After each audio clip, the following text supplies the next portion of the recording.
The blood-stained horizon painted the Montana sky as Tamara Mitchell collapsed beside the lonely trail, her swollen belly heavy with the child that would never know its father. Her shoes, once sturdy leather boots purchased in St. Louis, now hung in tatters around her blistered feet. 6 months on the trail and 4 months with child had brought her to this desolate place, miles from anywhere that might be called civilization in the spring of 1872. Tears streaked through the dust on her face as she tried once more to stand, only to fall again as the worn soles of her boots finally separated completely from the uppers. The promise of land, of a new start, had brought her west with her husband John. But the fever had taken him 3 weeks past, and with him all hope seemed lost. Yet the child within her kicked, reminding Tamara that she was not entirely alone. "You're a stubborn one," she whispered to her unborn baby, patting her belly tenderly. "Just like your pa." The sound of hoofbeats made her freeze.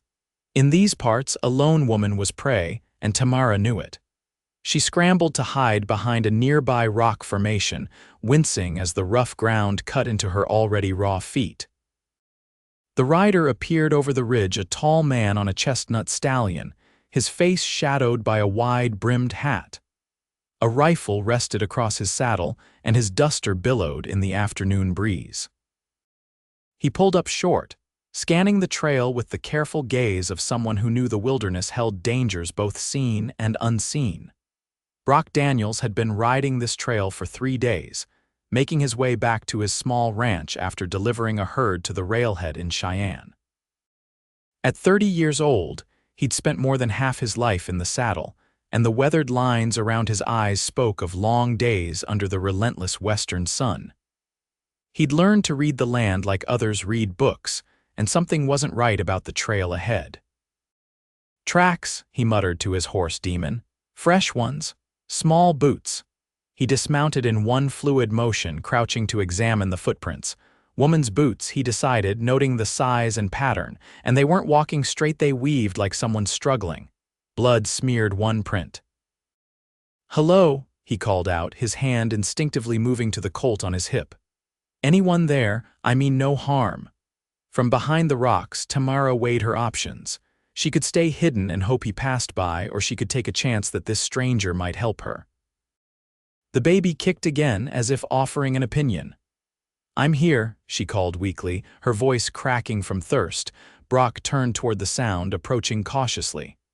When he rounded the rock formation and saw her, his breath caught. A young woman, perhaps 23 or 24, with hair the color of wheat and eyes like the summer sky, and she was heavy with child.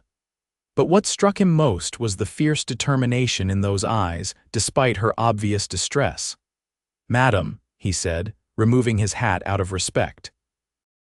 "You're in a bad way." Tamara tried to stand, pride making her want to meet this stranger on her feet, but her ruined shoes betrayed her again. Brock knelt beside her, noticing her torn boots and the bloody state of her feet. Without hesitation, he removed his canteen and offered it to her. "Drink slow," he cautioned as she grabbed it eagerly. After she'd had her fill, he asked, "Where's your husband, madam?" The bluntness of the question brought fresh tears to her eyes. "Buried 3 weeks back. Fever took him fast." Brock nodded solemnly. Death was a common companion on the frontier. "Where are you headed?" "Promised land near Grass Valley. John bought it sight unseen, said it would be our paradise." She laughed bitterly. "I don't even know if it exists." Brock's eyes softened. He'd seen too many Easterners swindled by land deals that turned out to be nothing but dust and rock. "Let me see your feet," he said, and when she hesitated, he added, "I've got a bit of doctorin' skill, picked it up from necessity." Reluctantly, she extended her legs. Brock gently removed what remained of her boots, revealing feet raw and blistered from miles of walking. "You can't keep going like this," he said, rummaging in his saddlebag for a small tin of salve. "I don't have much choice," Tamara replied, wincing as he applied the medicine to her wounds. Brock looked at her thoughtfully, then back at his horse, making calculations in his head. "My ranch is about a day's ride from here. It's not much, but it's got 4 walls and a roof." I can't impose, you're not imposing if I'm offering, he interrupted. Besides, those feet need time to heal and that baby isn't waiting for anyone's permission to come. Tamara placed a protective hand over her belly. I'll pay you back somehow. Brock shook his head. Let's just get you somewhere safe first. He helped her stand, then looked down at her ruined footwear. Without another word, he sat on a nearby rock and pulled off his own boots, sturdy, well-made things that had carried him across thousands of miles. Here, he said, holding them out to her. I can't take your boots, Tamara protested. You'll walk in mine till we fix yours, Brock stated firmly. I've got spare moccasins in my pack, I'll be fine. The kindness in this simple act nearly broke her. After weeks of struggling alone, of feeling that the world had abandoned her, this stranger's generosity overwhelmed her. Thank you, she whispered, accepting the boots that were far too large for her feet. They'll be loose, but stuff these in the toes, he said, handing her some clean rags from his saddlebag. Then he pulled out soft leather moccasins and slipped them onto his own feet. Once she was settled, he helped her onto Demon. I'll walk and lead. You just hold on and rest. As they set off, Tamara felt the first sense of security she'd known since burying her husband. She didn't know this man, this Brock Daniels, but something in his quiet strength gave her hope. My name is Tamara Mitchell, she offered after they'd traveled a while in silence. Brock Daniels, he replied, glancing up at her. Most folks just call me Daniels. Thank you, Mr. Daniels, just Brock is fine. They continued as the sun began its descent, casting long shadows across the prairie. Tamara found herself studying her rescuer, the broad set of his shoulders, the confident way he moved over the rough terrain, the gentleness with which he led the horse to ensure her comfort. By nightfall, they'd made good progress, but Tamara was clearly exhausted. Brock found a sheltered spot near a small creek and helped her dismount. We'll camp here tonight, he announced, efficiently setting about gathering wood for a fire. Tamara watched him, wishing she could help but knowing her feet needed rest. The boots he'd given her sat beside her, and she marveled at his sacrifice. Her husband had been a good man, but he'd never thought to give up his own comfort for hers in such a way. As the fire crackled to life, Brock prepared a simple meal of jerky, biscuits, and coffee. He handed her a tin plate, then settled across from her. How far along are you? He asked, nodding toward her belly. About 5 months, I reckon, Brock nodded. My sister had 4 young'uns. I know a bit about such things. Where is she now? Tamara asked, grateful for the conversation to distract her from her pain. A shadow crossed his face. Lost her in childbirth with the last one. Her husband couldn't bear it and left the children with relatives back east. I'm sorry, Tamara said softly. Were you close? She was my only kin, Brock replied, his voice tight. Then, as if regretting sharing so much, he changed the subject. Get some rest. We've got a long ride tomorrow. He spread a bedroll for her near the fire and another for himself, at a respectful distance. As Tamara lay down, she couldn't help but wonder about the man who had so unexpectedly become her protector. Morning came with a gentle mist hovering over the creek. Tamara woke to find Brock already up, cooking something that smelled wonderfully like flapjacks. You're awake, he observed, handing her a tin cup of coffee.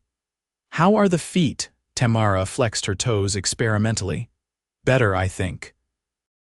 Let me have a look after breakfast, he said, flipping a flapjack with practiced ease. They ate in comfortable silence, the morning birds providing all the conversation needed.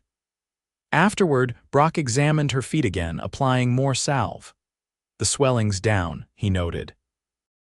But you shouldn't be walking on them yet. They set off as they had the day before, with Tamara on the horse and Brock leading. As they traveled, the landscape began to change, with more trees and rolling hills replacing the flat prairie. Tell me about your ranch, Tamara said, curious about where they were headed. It's not much to speak of, Brock replied. 160 acres. Got a small herd of cattle, a few horses, and chickens.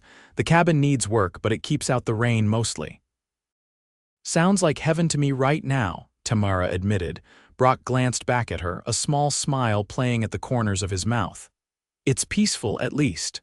By mid-afternoon, they crested a hill and Brock pointed ahead. There it is, the broken D. Below them lay a small valley with a modest cabin nestled against a stand of pines. A corral held several horses, and cattle grazed in a nearby pasture. Smoke rose lazily from the chimney. "Someone's there," Tamara said, suddenly apprehensive. "That'll be Sam," Brock explained. "He works for me. Good man, but rough around the edges. Don't mind his growling, his bark is worse than his bite." As they approached, a grizzled older man emerged from the cabin, rifle in hand. When he recognized Brock, he lowered the weapon. "Took you long enough," he called out. "Was about to organize a search party which would have just been me and the dog. Had an unexpected detour," Brock replied, helping Tamara down from the horse. "Sam, this is Mrs. Mitchell. She'll be staying with us for a while." Sam's bushy eyebrows shot up as he took in Tamara's condition, but he had the courtesy not to comment on it directly. "Madam," he said with a nod, "you look like you could use a hot meal and a soft bed." "That sounds wonderful," Tamara admitted, suddenly aware of how disheveled she must look after days on the trail. Sam led Demon away to be unsaddled and tended while Brock helped Tamara into the cabin. It was simple but clean, one main room with a stone fireplace, a rough-hewn table with chairs, and a few pieces of mismatched furniture. A door led to what Tamara presumed was a bedroom. "You can have my room," Brock said, gesturing to the door. "I'll bunk with Sam in the lean-to out back." "I couldn't. You can and you will," he insisted gently. "In your condition, you need proper rest." Too tired to argue, Tamara allowed him to show her to the small bedroom. A bed with a real mattress stood against one wall, covered with a patchwork quilt. A washstand held a basin and pitcher, and a small chest of drawers completed the sparse furnishings. "It's not fancy," Brock said, sounding almost apologetic. "It's perfect," Tamara replied honestly. After months on the trail and weeks alone, this simple room felt like luxury. "Rest," Brock told her. "I'll bring you some water to wash up, and then supper will be ready soon." Left alone, Tamara sank onto the bed, overcome with emotion. The kindness of this stranger taking her in, giving up his own room, even his boots, was almost more than she could comprehend in her exhausted state. She placed a hand on her belly, feeling the baby move. "We might be all right after all, little one," she whispered. True to his word, Brock returned with water and a clean towel. He'd even found a woman's nightgown, slightly faded but clean. "It was my sister's," he explained awkwardly. "Never could bring myself to get rid of her things." Tamara accepted it gratefully. "Thank you for everything." He nodded, clearly uncomfortable with her gratitude, and left her to wash up. The feel of clean water on her skin was heavenly, and by the time she'd changed into the nightgown, she felt almost human again.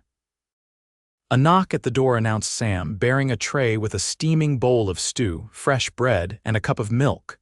"Boss says you should eat in here tonight and rest," the old man said gruffly.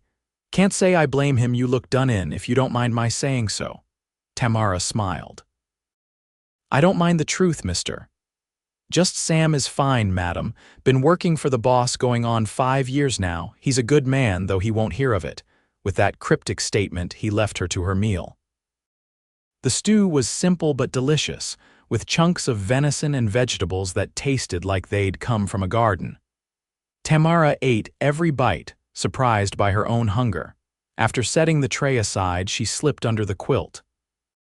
The bed was soft. The pillow smelled of soap and something distinctly male that must be Brock's scent. Despite the strangeness of her situation, Tamara felt safe for the first time in weeks. Sleep claimed her almost instantly. She woke to sunlight streaming through the small window. For a moment she was disoriented, then remembered where she was. The Broken D Ranch in Brock Daniels' bed. The thought brought color to her cheeks. A knock at the door interrupted her thoughts. "Mrs. Mitchell, are you awake?" It was Brock's voice, deep and respectful. "Yes, come in," she called, sitting up and making sure she was decent. Brock entered, carrying another tray with breakfast and what appeared to be clothing. Found some of my sister's things that might fit you, he said, setting down the tray. They're a bit dated but clean. Thought you might want something other than trail clothes. You're too kind, Tamara said, genuinely touched. He shrugged, looking uncomfortable again. Just being neighborly. How are your feet this morning? Tamara pulled back the covers to check. The swelling had gone down considerably and the raw spots were beginning to heal. Much better. Good. Still, best to stay off them as much as possible today. Doctor from town is due to stop by tomorrow on his rounds. I sent Sam to fetch him early when we arrived yesterday. A doctor. But I can't afford. Don't worry about that, Brock cut her off. Doc Wilson's an old friend. He'll be glad to check on you and the baby. After he left, Tamara ate the breakfast of eggs, bacon, and biscuits with honey. Everything tasted wonderful after months of trail food. The clothes he'd brought were simple, but well-made: a blue calico dress that had room for her growing belly, stockings, and even a pair of soft house slippers that would be gentle on her healing feet. Once dressed, she ventured out into the main room. Brock was nowhere to be seen, but Sam was at the stove, stirring something in a large pot. "Morning, madam," he greeted her. "Boss is out checking the herd, said to make sure you rested and ate well." "He's very thoughtful," Tamara observed, lowering herself carefully into a chair at the table. Sam snorted. "Thought I'd never see the day Brock Daniels fussed over anyone. You must have made quite an impression." Tamara blushed. "He found me in a desperate situation. Any decent man would have helped." "Maybe," Sam conceded, "but not many would have given up their own boots, their bed, and sent for the doctor." He eyed her shrewdly. "The boss doesn't let many people close, not since his sister passed." "He mentioned her," Tamara said softly. "It must have been very hard for him." "Nearly broke him," Sam confirmed, turning back to his pot. Elizabeth was all the family he had left. Their parents died when they were young and they stuck together through thick and thin. When she died in childbirth 3 years ago, something in him closed up. Tamara's heart ached for Brock. She knew the pain of loss all too well. "Is that why he lives out here, so isolated?" Sam shrugged. "Partly. But he's always been more comfortable with horses and wide open spaces than with people. Town makes him itchy." Their conversation was interrupted by the sound of boots on the porch. A moment later, Brock entered, bringing with him the smell of fresh air and horses. "You're up," he said, sounding pleased to see Tamara at the table. "How are you feeling?" "Much better, thank you," she replied, noticing how his presence seemed to fill the small cabin. "Good." He hung his hat on a peg by the door and washed his hands in a basin. "Thought you might want to sit outside for a bit. There's a nice bench on the porch where you can rest your feet but still get some air." The idea was appealing. Tamara had spent enough time cooped up in wagons and makeshift shelters during her journey west. "I'd like that." Brock helped her to the porch, where, as promised, a sturdy bench sat facing the valley. The view was breathtaking: rolling hills covered in spring grass, the distant mountains still capped with snow, and closer, the small herd of cattle grazing peacefully. "It's beautiful," Tamara said sincerely. Brock nodded, a hint of pride in his expression. "Took me 5 years to save enough for this place. Another 3 to make it profitable. It's not much compared to some spreads, but it's mine." "You should be proud," Tamara told him. "Building something from nothing takes courage and determination." He looked at her curiously, as if surprised by her understanding. "Most women want something finer than this. Most women haven't seen their dreams turn to dust on the trail west," she replied with unexpected bitterness. Then, softening, she added, "Besides, there's something honest about this place. It doesn't pretend to be something it's not." A ghost of a smile touched Brock's lips. "Never thought of it that way." They sat in companionable silence for a while, watching the clouds drift across the vast Montana sky. Tamara couldn't remember the last time she'd felt so peaceful. Even with all the uncertainty in her future, this moment felt right somehow. "Tell me about your husband," Brock said suddenly. The request surprised her, but Tamara found she wanted to share. John was a dreamer. Always had big plans, always saw opportunity where others saw risk. He worked in his father's store in St. Louis, but he wanted more than that life. When he heard about land for sale out west, he was convinced it would be our fortune. And you followed him, Brock observed, not as a criticism but as a statement of fact. Tamara nodded. I loved him, and I believed in his dream too. We were going to build a ranch, raise cattle and horses. Have a family. She placed a hand on her belly. At least part of that dream is still alive. Brock's eyes followed the gesture. Do you know if it's a boy or a girl? No, but John was convinced it would be a son. Tamara smiled sadly. He had it all planned out how he'd teach him to ride, to rope, to be a proper rancher. And if it's a girl? Brock asked. The question caught Tamara off guard. John had been so certain it was a boy that they'd never really discussed the alternative. I suppose she'd learn the same things, just in a dress, she replied with a small laugh. Brock nodded, seemingly pleased with her answer. My sister could outride most men I knew. Never saw why being female should stop anyone from doing what needs doing. The conversation shifted to lighter topics. Brock told her about his small herd of cattle, his plans to expand into breeding horses, the challenges and satisfactions of ranch life. Tamara found herself drawn to his quiet passion, the careful way he considered his words before speaking, how his eyes lit up when he talked about his animals. When Sam called them in for the midday meal, Tamara was surprised to realize they'd been talking for hours. The food was simple but filling: beans, cornbread, and more of the venison stew from the night before. Hope you don't mind plain eating, Sam apologized as he served her. After months of trail rations, this is a feast, Tamara assured him. After lunch, exhaustion caught up with her again. Pregnancy and recovery from her ordeal had drained her strength. Brock noticed her stifling a yawn and immediately stood. You should rest, he said. Doctor will be here tomorrow and you'll want your strength. Tamara didn't argue. The bed called to her, and she slept deeply until evening when another knock at the door roused her. This time it was Sam with her supper and a small bundle under his arm. Boss asked me to give you these, he said, placing the bundle on the bed beside her. Curious, Tamara unwrapped it to find a pair of moccasins, beautifully made with soft deerskin and simple beadwork. He traded with some friendly crow last year, Sam explained. Thought they might be easier on your feet than regular boots while you heal. Touched by the thoughtfulness, Tamara ran her fingers over the fine stitching. Please thank him for me.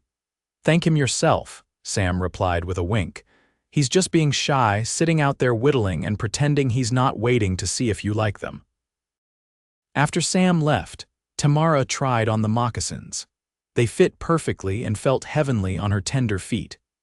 Wrapping a shawl around her shoulders, she ventured out to the porch where, as Sam had said, Brock sat whittling by the light of a lantern. Thank you for the moccasins, she said softly, settling beside him. They're perfect. Brock glanced up, a slightly embarrassed smile playing at his lips. Figured they'd be gentler than leather boots while you heal. They are. Tamara extended her feet to show him how well they fit. And beautiful too. The Crow women are skilled craftswomen, he said. Then, changing the subject, how are you feeling? Better with each hour of rest, Tamara admitted. I didn't realize how exhausted I was. It's no small thing what you've been through, Brock said quietly. Losing your husband, traveling alone, all while carrying a child. The simple acknowledgement of her struggles brought unexpected tears to Tamara's eyes. She'd been so focused on survival that she hadn't allowed herself to feel the full weight of her grief and fear. Brock noticed the tears but didn't comment. Instead, he handed her his handkerchief and continued whittling, giving her the privacy to compose herself without being truly alone. When her tears subsided, Tamara looked at what he was carving. It appeared to be a small horse, exquisitely detailed despite its small size. That's beautiful, she said, admiring the craftsmanship. Brock shrugged. Helps me think. My father taught me when I was young, said idle hands led to trouble. He sounds wise. He was. Brock's voice held respect and old sorrow. Lost him and my mother to cholera when I was 15. Elizabeth was 12. We made our way as best we could after that. I'm sorry, Tamara said, understanding now some of the shadows in his eyes. It was a long time ago. He focused on his carving, carefully shaping the horse's mane. Life out here teaches you that loss is part of living. You grieve and then you go on. Is that what you did when your sister died? Tamara asked gently, Brock's hand stilled for a moment. I tried, he admitted. Some days are easier than others. They sat in silence for a while, each lost in their own thoughts. The night was cool but not cold, with a bright moon illuminating the valley below. In the distance, a coyote called, its lonesome cry echoing through the darkness. What will you do? Brock asked finally. After the baby comes, I mean. It was the question Tamara had been avoiding since John's death. I don't know, she confessed.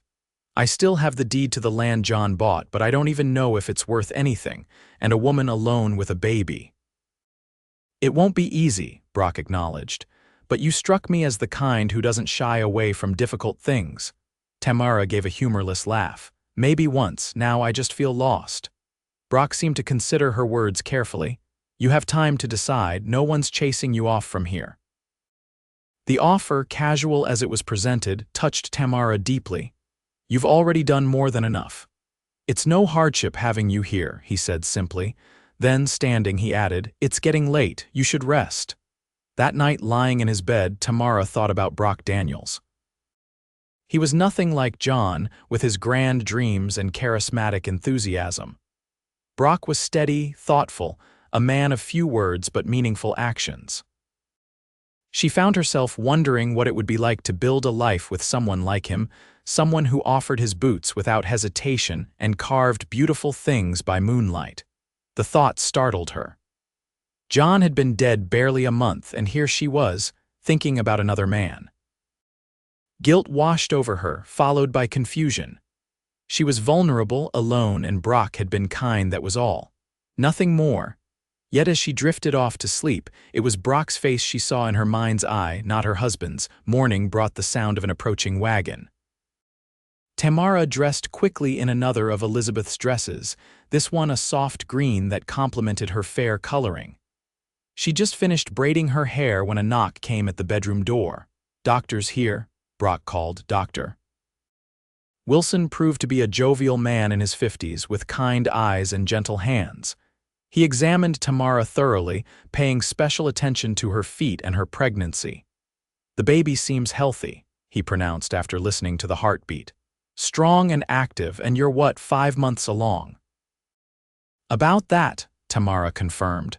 Well, everything looks good. He patted her hand reassuringly. Those feet need more rest, though. No walking any distance for at least another week, and you need to keep eating well. You're a bit underweight for this stage. After the examination, the doctor joined Brock on the porch while Tamara rested. Their voices drifted through the open window. She's lucky you found her when you did, Brock, the doctor was saying. Another day or two alone on the trail in her condition, and things might have gone badly. She's stronger than she looks, Brock replied. No doubt, but pregnancy takes a toll, especially in circumstances like hers. There was a pause. What are your intentions toward her? Tamara held her breath, suddenly very interested in the answer. She needed help, Brock said simply. I gave it. And when the baby comes, when she's recovered, what then? Another pause. That's her decision to make. Brock, the doctor's voice turned serious, I've known you since you were knee-high to a grasshopper.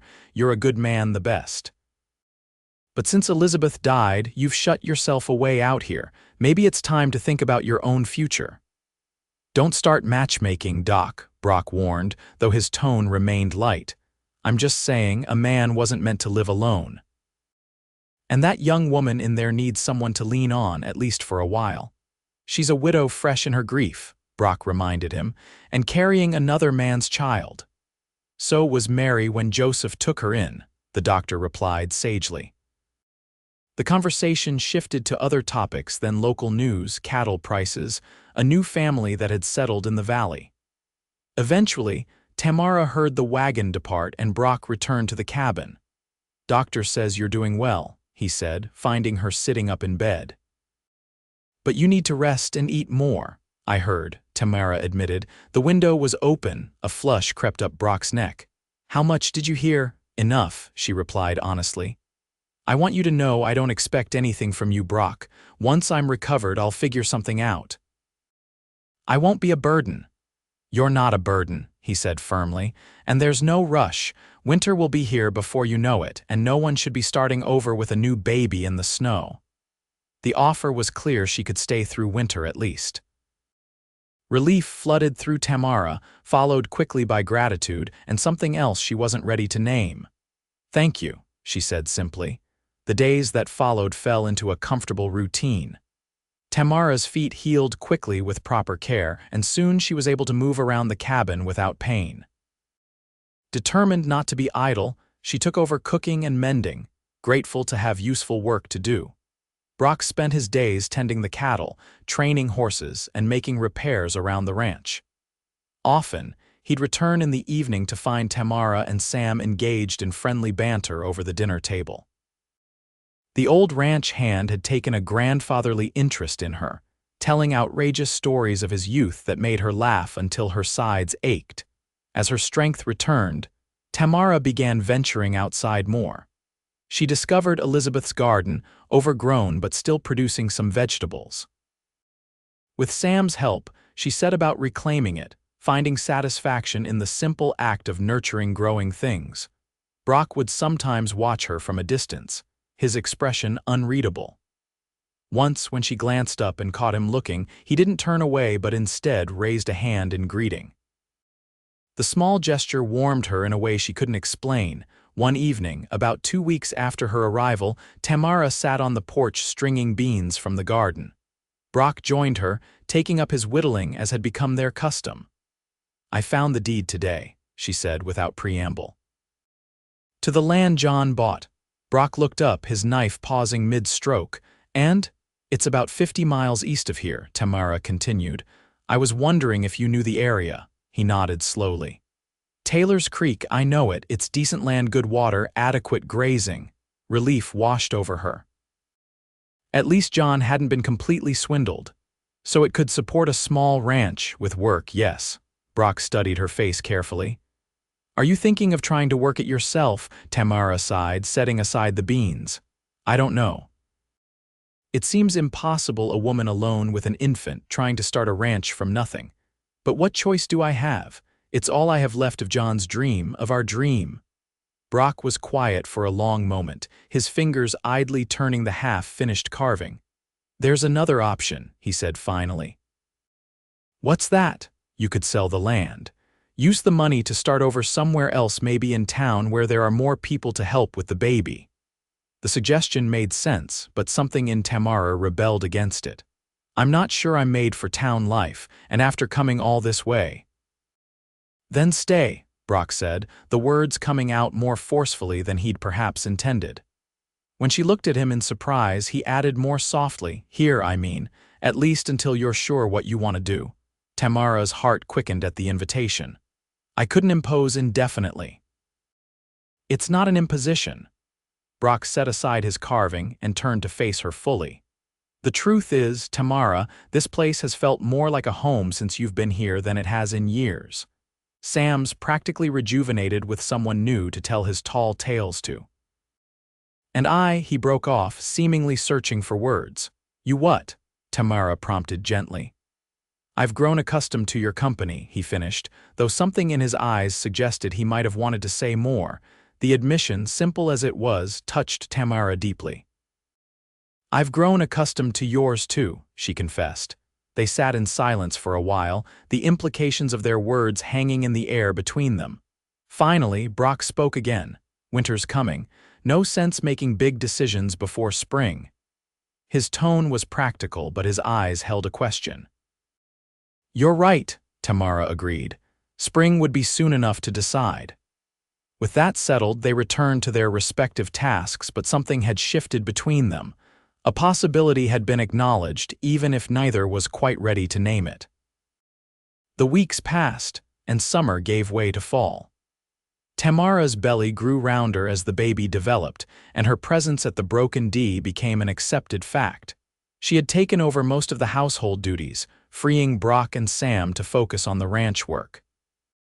Elizabeth's clothes had been altered to accommodate her changing figure, and the small bedroom now held a cradle that Brock had crafted in the evenings. One crisp October morning, Tamara was hanging laundry when she noticed a rider approaching. It wasn't unusual for occasional visitors to stop by traveling salesmen, neighboring ranchers, or Dr. Wilson on his rounds. But something about this rider made her uneasy.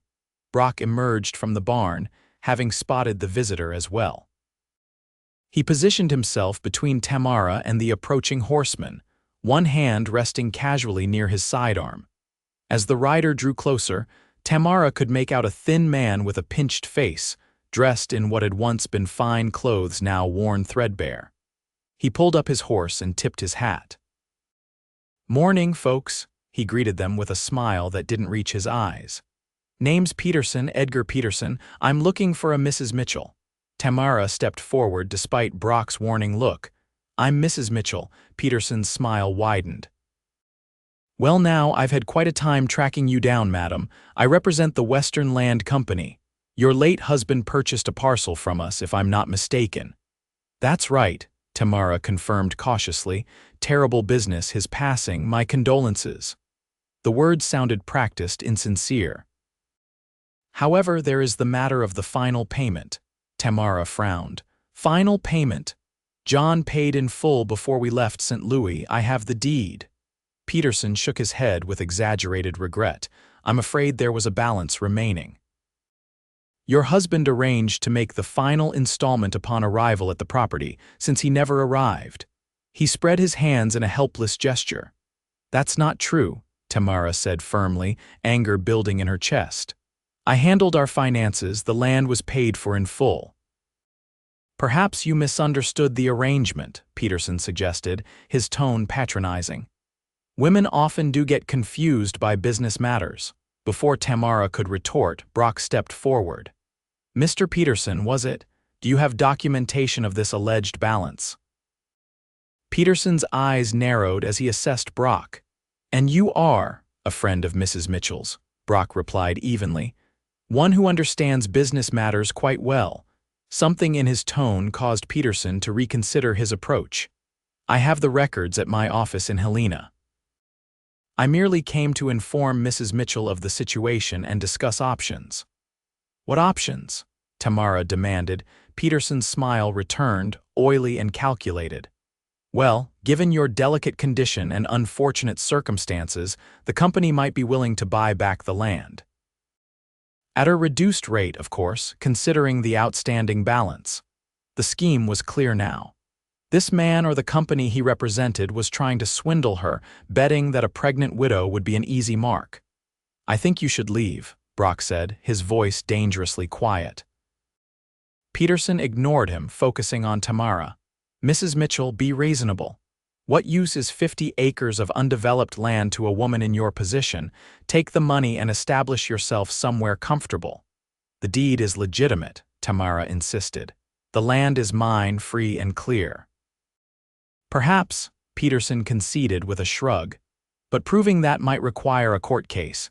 Lawyers are expensive, Mrs. Mitchell, and courts tend to favor companies over individuals, especially women." "Are you threatening her?" Brock asked, taking a step closer to Peterson's horse. The land agent held up his hands in a placating gesture. "Not at all, simply explaining realities." He reached into his coat and withdrew an envelope. "My offer is in writing. Consider it carefully. I'll return in a week for your answer." He extended the envelope toward Tamara, but Brock intercepted it. "I'll make sure she gets it." Peterson's eyes hardened, but he nodded curtly. "1 week, Mrs. Mitchell. I suggest you be practical." With that, he wheeled his horse around and rode away. As soon as he was out of earshot, Tamara let out a shaky breath. "He's lying. John paid for that land in full. I saw the receipt myself." Brock nodded, still watching Peterson's retreating figure. "I believe you. Men like that prey on people they think can't fight back." "What should I do?" Tamara asked, hating how vulnerable she felt. "Do you still have the receipt?" Tamara thought back to the chaos of the trail, John's illness, the hasty burial. "I'm not sure. It would be with our papers if I do." Let's look, Brock suggested. And if we can't find it, I know a lawyer in Helena who specializes in land disputes. Peterson's counting on you being too afraid or too practical to fight. I'm not afraid, Tamara said with more conviction than she felt.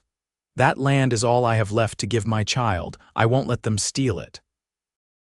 Brock smiled, a look of admiration in his eyes. I never thought you would. They spent the afternoon going through Tamara's belongings, searching for the receipt or any documentation that would prove her claim. Finally, tucked into the pages of John's Bible, they found a receipt for payment in full, dated and signed by the company's director.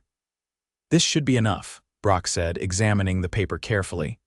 But to be safe, I'll ride to Helena tomorrow and consult with that lawyer friend of mine. Peterson and his company might back down once they realize you're not alone in this fight.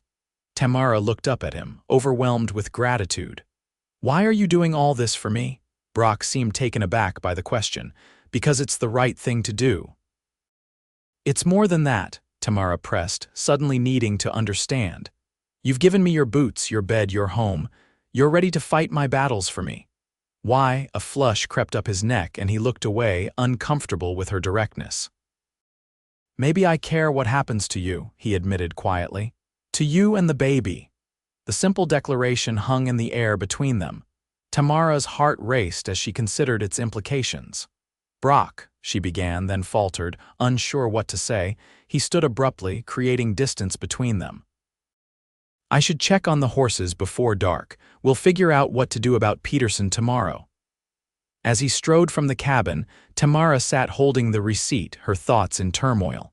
She'd been a wife, was soon to be a mother, and now found herself in the middle of a land dispute. But what confused her most was her growing feelings for Brock Daniels, feelings she hadn't expected and wasn't sure she had the right to have so soon after losing John. The next morning, Brock rode out early for Helena, promising to return by nightfall. Tamara busied herself with household tasks, trying not to worry about Peterson's threats or Brock's confession. Sam, perceptive despite his gruff exterior, noticed her distraction. Boss'll sort it out, he assured her. Never known him to back down from a fight when something matters to him. Does this matter to him? Tamara asked before she could stop herself. Sam gave her a knowing look. You matter to him, Mrs. Mitchell, more than he's let himself care about anything or anyone since Elizabeth died. The confirmation of what she'd suspected both thrilled and terrified Tamara. I'm not sure I'm ready for that, she confessed. Everything's happened so fast. Life out here doesn't always give us the luxury of perfect timing, Sam replied with unexpected wisdom. Sometimes you just have to recognize a good thing when it comes along, even if the timing ain't ideal. Tamara pondered his words throughout the day. By evening, when Hoofbeats announced Brock's return, she'd made a decision. Whatever was developing between them deserved a chance, complicated as it might be. Brock arrived looking tired but satisfied. Good news, he announced as he entered the cabin. My friend thinks Peterson's company has been pulling this scheme on multiple homesteaders. There's already a case building against them. Your receipt is exactly the evidence they need. Relief flooded through Tamara.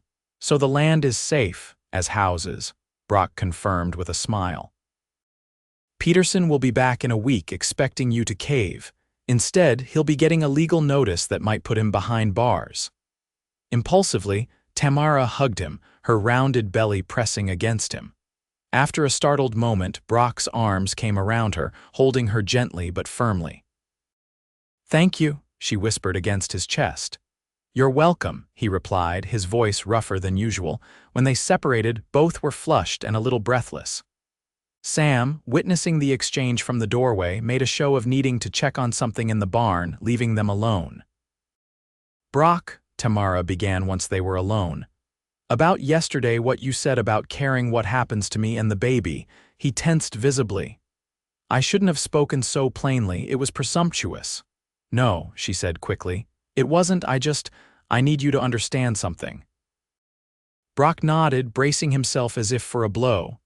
I loved my husband, Tamara continued carefully. Part of me always will, and this baby will be a living reminder of him. I know that, Brock said quietly, but life goes on like you said. Tamara took a deep breath. And I find myself caring what happens to you too, more than I expected, more than I thought possible so soon after losing John. The hope that bloomed in Brock's eyes was like sunrise after a long night. Tamara, I'm not saying I know what happens next, she hurried on. Just that I'm open to finding out if you are. For a long moment, Brock simply looked at her, as if memorizing every detail of her face. Then, slowly, he reached out and took her hand in his. I'm open to that, he said, his voice low and warm. It wasn't a declaration of love or a promise of forever, but it was a beginning. And for now, that was enough. The week passed in a state of heightened awareness between them. Nothing overt changed. Brock still slept in the lean-to, still treated Tamara with respectful consideration. But there were moments hands touching as they passed items at the dinner table, eyes meeting across the room, conversations that lasted deep into the evening that spoke of something new developing between them. When Peterson returned as promised, he found not just Tamara waiting for him, but Brock, Sam, and the county sheriff. The land agent's face fell as the sheriff informed him of the formal complaint against his company and the evidence of fraud. This isn't over, Peterson snarled as the sheriff led him away. That land isn't worth the trouble, maybe not to you, Tamara called after him, but it was my husband's dream and it will be my child's inheritance. As Peterson disappeared down the trail, Brock turned to Tamara with admiration. You'd make a formidable rancher, Mrs. Mitchell. Would I? She asked, a thoughtful expression crossing her face. Without a doubt, Brock replied, but 50 acres is a small spread to start with and difficult to work alone. I've been thinking about that, Tamara admitted. What if I didn't work it alone? Brock's eyebrows rose. You're considering taking on a partner? Perhaps. She met his gaze steadily. The right partner could make all the difference. Understanding dawned in his eyes, but before he could respond, Tamara gasped, her hands flying to her belly. What is it? Brock asked, alarm evident in his voice. The baby, Tamara said, wonder replacing her momentary discomfort. It's kicking harder than ever before. Without thinking, she reached for Brock's hand and placed it on her belly. He hesitated only briefly before allowing the contact. A moment later, his eyes widened as he felt the strong movement beneath his palm. That's something, he murmured, awe evident in his voice. It is, Tamara agreed, watching his face. The tenderness she saw there answered questions she hadn't yet asked aloud. The moment was interrupted by Sam clearing his throat. Think we should celebrate putting that snake Peterson in his place, he suggested. I've been saving a jar of my special apple butter for a worthy occasion. The rest of the day passed in a festive mood. The immediate threat to Tamara's land had been neutralized, though the legal process would take time to fully resolve. For now, it was enough to know that her child's inheritance was secure. As October gave way to November, the first snow dusted the mountains surrounding the Broken D. Tamara, now in her 7th month, found her energy waning as the baby grew larger. Brock insisted she rest more, often bringing her work to the porch or the fireside so she wouldn't strain herself. One evening, as they sat by the fire, Brock presented her with a small carved figure, the horse he'd been working on when she first arrived, now completed and polished to a soft glow. It's beautiful, Tamara said, running her fingers over the detailed mane and muscular flanks. It's yours, Brock replied, or the baby's, I suppose, a welcoming gift. Tamara cradled the carving, touched by the gesture. You've given us so much already. Not enough, Brock said softly. Then, with uncharacteristic hesitancy, he added, Tamara, there's something I need to ask you. Her heart quickened. Yes. When spring comes and you decide what to do about your land, he paused, seeming to gather his courage. I want you to consider staying, here I mean with me, as your housekeeper, Tamara asked, needing clarity. No, Brock met her gaze directly, as my wife. The proposal, plain-spoken and direct like the man himself, took Tamara's breath away. Brock, I know it's too soon, he hurried on. I know you're still grieving John and the baby isn't even born yet, But I've grown to care for you, Tamara, more than I thought possible after Elizabeth died. And I think I hope you might feel something for me too." Tamara's eyes filled with tears. "I do," she admitted. "But marriage, are you certain? Taking on another man's widow and child is a lot to ask of any man." Brock leaned forward, taking her hands in his. "I'm not any man. And you're not just another man's widow. You're Tamara, the woman who showed up in my life with torn shoes and more courage than most men I know. The woman who's brought light back into this house and, if I'm honest, into my life." A tear slipped down Tamara's cheek. "And the baby would be mine in every way that matters," Brock said without hesitation. "I'd raise your child as my own, Tamara, boy or girl, it wouldn't matter." The conviction in his voice left no room for doubt. Still, Tamara needed to be sure. "This isn't just because you feel responsible for me. Because you found me on that trail." Brock shook his head. "It started there, maybe, but what I feel for you now has nothing to do with responsibility and everything to do with admiration, respect." He paused, then added more softly, "love." The word hung in the air between them, honest and unadorned. Tamara's heart swelled with emotion. "I need time," she said finally. "Not to decide if I care for you, I do deeply. But marriage is a lifelong commitment, and I want to be sure I'm making it for the right reasons." Brock nodded, understanding in his eyes. "Take all the time you need, I'm not going anywhere." He sealed his promise with a gentle kiss to her knuckles, then released her hands and stood. "It's getting late, you should rest." That night, lying in what she still thought of as Brock's bed, Tamara considered his proposal. She did care for him, perhaps even loved him, though the feeling was different from what she'd felt for John.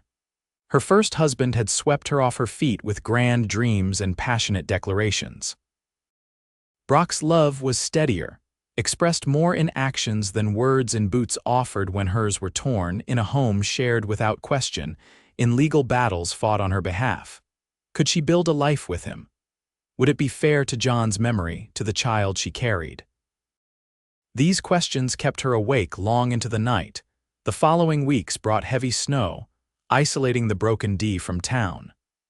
Tamara and Brock settled into a comfortable routine, their days filled with the work of surviving winter and their evenings spent in quiet companionship. Though Brock didn't mention his proposal again, his attentiveness spoke volumes. He fashioned a sled that could be pulled by horseback, ensuring they could reach town if the baby came early. He spent evenings reading aloud from his small collection of books, his deep voice bringing the stories to life. In December, with the baby due in just over a month, Dr. Wilson made a difficult journey through the snow to check on Tamara. After pronouncing both mother and child healthy, he pulled Brock aside for a private conversation. Tamara, resting nearby, couldn't help overhearing. "She's doing well," the doctor said, "but childbirth is never without risk, especially out here. When the time comes, you may have to deliver the baby yourself if the weather's bad." "I've helped birth calves and foals," Brock replied, his voice steady despite the gravity of the topic. "But this is different. The principles are similar," Dr. Wilson assured him. "And Tamara is strong and healthy. Still, you should be prepared for any outcome." The concern in Brock's voice as he asked detailed questions about what to expect touched Tamara deeply. He was preparing to take on responsibility for her life, and her child's a responsibility that wasn't rightfully his, yet one he shouldered without complaint. That evening, after the doctor had gone and Sam had retired to his quarters, Tamara approached Brock as he stoked the fire. "Yes," she said simply. He turned, confusion evident on his face. Yes, I'll marry you." Tamara smiled at his stunned expression. "If the offer still stands." In 2 strides, Brock was before her, his hands gently framing her face. "It stands," he assured her, his voice husky with emotion. "But are you certain? I said you could take all the time you need." "I'm certain," Tamara replied. "Listening to you with the doctor today, I realized something. You've already committed yourself to me and this child, not with words, but with every action since you found me on that trail. You've been caring for us, protecting us, planning for our future. That's what a husband does, what a father does. It is, Brock agreed softly, and I've come to love you for it, Tamara confessed. Not because you rescued me, but because of the man you've shown yourself to be every day since. Steady, honorable, kind, Brock's eyes shone with emotion. I love you too, Tamara, have almost from the beginning, I think. Then yes, she repeated. I'll marry you, Brock Daniels, as soon as it can be arranged. His kiss, when it came, was gentle but filled with promise. Tamara melted into it, feeling for the first time in months that she was exactly where she belonged. Christmas arrived with more snow and a rare visit from the circuit preacher, who had braved the weather to bring holiday services to the isolated ranches of the area. When he learned of Brock and Tamara's engagement, he offered to perform the ceremony immediately. No sense waiting, he said cheerfully, especially with a little one on the way. And so, on Christmas Day 1872, Tamara Mitchell became Tamara Daniels in a simple ceremony in the cabin's main room. Sam served as witness, beaming like a proud parent as the couple exchanged vows. The preacher made no comment about Tamara's advanced pregnancy, merely offering a blessing for the child and its soon-to-be family. That night, Brock carried his new wife across the threshold of the bedroom that had been hers these past months, now theirs to share. Despite her condition, their first night as husband and wife was tender and loving, a gentle affirmation of the commitment they'd made to each other. As January brought even deeper snow, Tamara felt the baby drop lower, a sign that birth was approaching. Brock became increasingly attentive, rarely straying far from the cabin despite the ranch work that needed attention.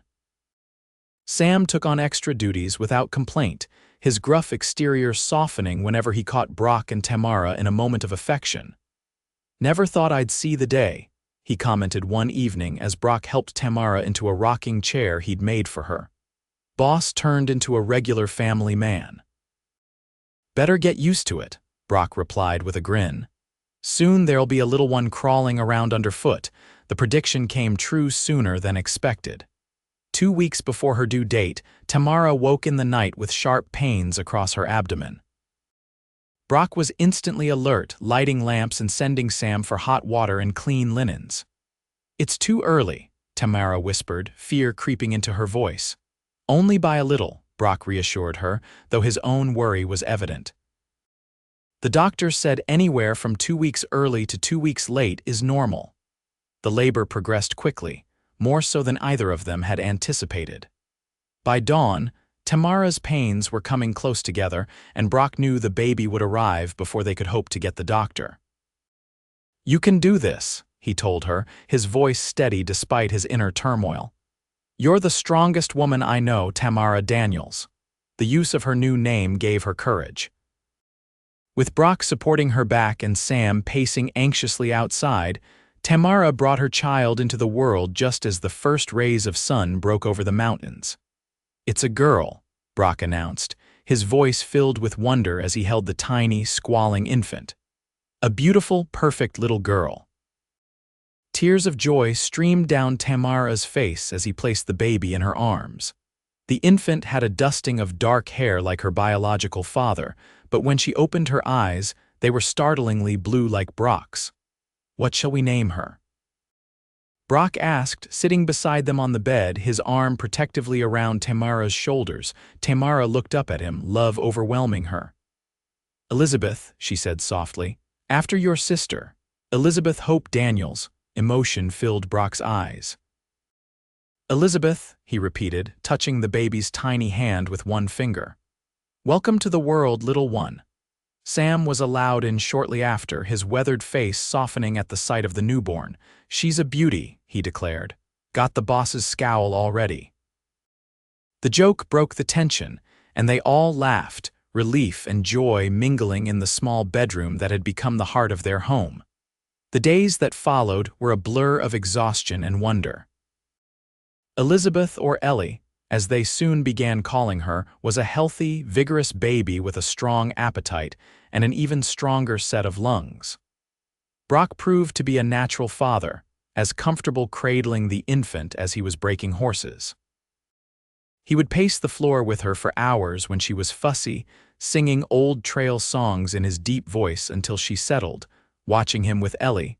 Tamara fell in love with him all over again. He never once treated the child as anything but his own, proudly showing her off to Dr. Wilson when he finally made it through the snow to check on them. "You've got yourself a fine family, Brock," the doctor commented, watching as the new father expertly changed the baby's swaddling.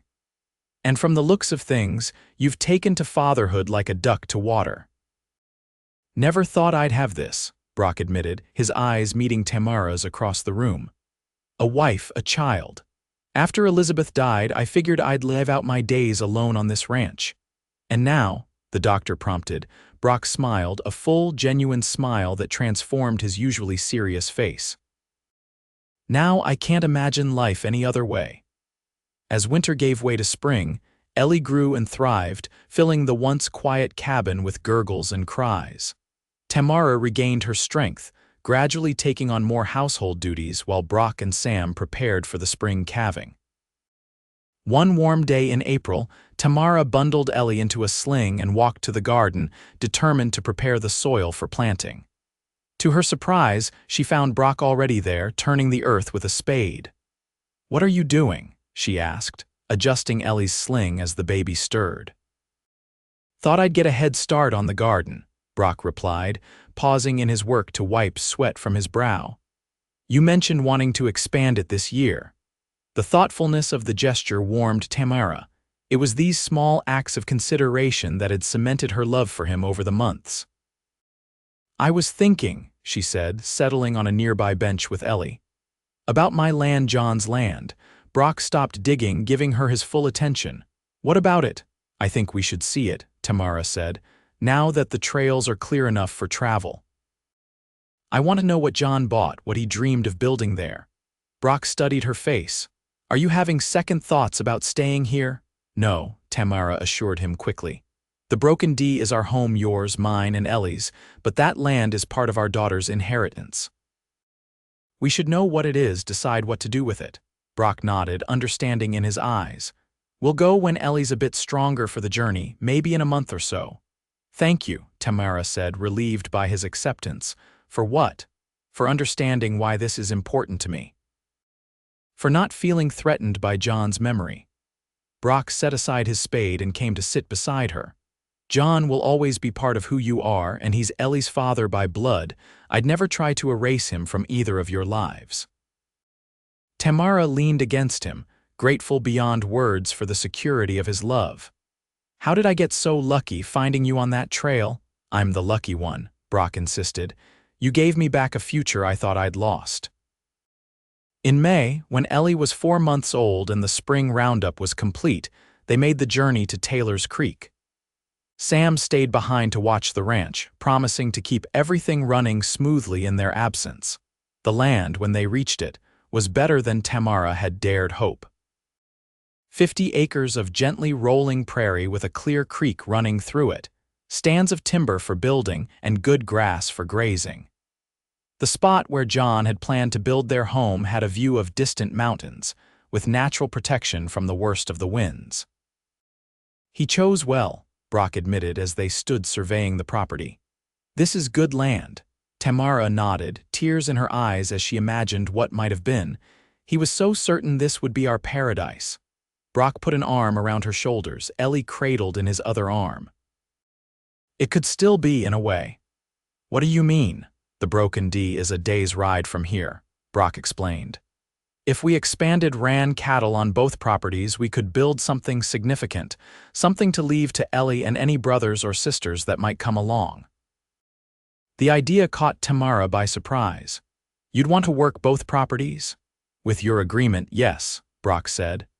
"We could build a small cabin here for when one of us needs to stay overnight. Eventually, as the children grow, maybe this becomes a second homestead for the family." Tamara considered the proposal, seeing the wisdom in it. "The Broken D and Mitchell's Creek," she mused, "or the Daniels Double Ranch," Brock suggested with a smile. 2 properties, 1 family." "I like that," Tamara agreed, looking out over the land that had represented so much hope and heartbreak. A fresh start that honors the past. That evening, they camped on what was now their land, sleeping under the stars with Ellie nestled between them. As Tamara drifted toward sleep, she reflected on the journey that had brought her here, the loss, the struggle, and ultimately the unexpected joy of finding love again. "Brock," she murmured, reaching for his hand in the darkness. He responded, his voice thick with approaching sleep. "I never thanked you properly." "For what?" "For your boots," Tamara said simply. "That day on the trail when you said I could walk in yours until mine were fixed, it was the kindest thing anyone had ever done for me." Brock's hand tightened around hers.